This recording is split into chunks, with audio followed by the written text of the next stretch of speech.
জ্বালাইয়া গেলা মনের আগুনে নিবাইয়া জ্বালেন, মানে এই সমস্ত আর কি।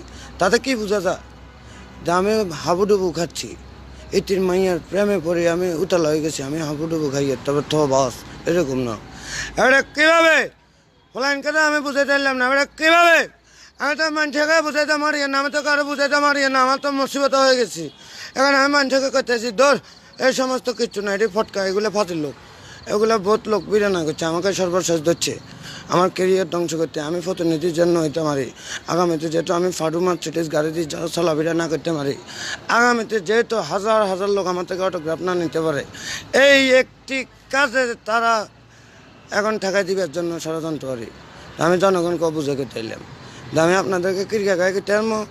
এটির পরিবারকে আপনারা আগে চিন্তা করেন, এই মেয়ের পরিবারকে, ওই মেয়ের পরিবারের ব্যাকগ্রাউন্ড আগামী দিনে গায়ের উপে দিয়ে আপনি খারাইলো আর কি, ছাদ খুলি যাব।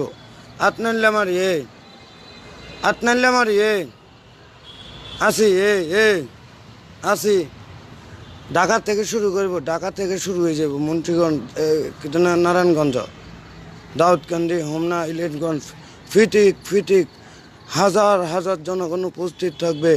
বীর মুক্তিযোদ্ধা অ্যাডভোকেট আলহাজ মজিবুল হক এমপির ফের সচিব, সম্ভাব্য প্রাইম মিনিস্টারের পারিবারিক রাজনৈতিক সচিব নিয়োগ ফেলে। আরে কী হবে শিখতে হয়ে যাব, খালি গেট আর গেট। কংগ্রেচুলেশন। আরে কীভাবে যখন বুঝে গেছে মজিবপুর সভাপতিতে মনে পৌঁছে যাচ্ছে, ওই জানি কেন না কানে জনপ্রশাসন মন্ত্রী ফরহাদ হোসেনের খালি এখন প্রজ্ঞাপন বাকি রইল, জোনায়েদ আহমেদ পলক, হাসান মাহমুদের প্রজ্ঞাপন বাকি রইল, নাকান হয়ে গেছে। এই সমস্ত তারা বুঝতে পারি, উপলব্ধি করে, ফিল করিয়া তারা যখন বুঝে গেছে আগামী দিনে তাদের পায়ের তলার জমিন থাকবে না, তখন তারা আমাকে ঠেকানোর জন্য, আমার রাজনৈতিক ক্যারিয়ার আঘাত করার জন্য তারা আমার হিসেবে বাজি গেছে। তা আমি জনগণ দেশবাসীকে আহ্বান করব, আপনারা এহেন ঘৃণিত কাজ থেকে বিরত থাকুন, এহেন জঘন্য কাজ থেকে নিজেকে বাইরে রাখুন, আর তাদেরকে বয়কট করে আমাকে পূর্ণ সমর্থন পূর্বের মতন জানাই যান। আমি নির্দোষ, আমি মাসুম, আমি বেকসুর।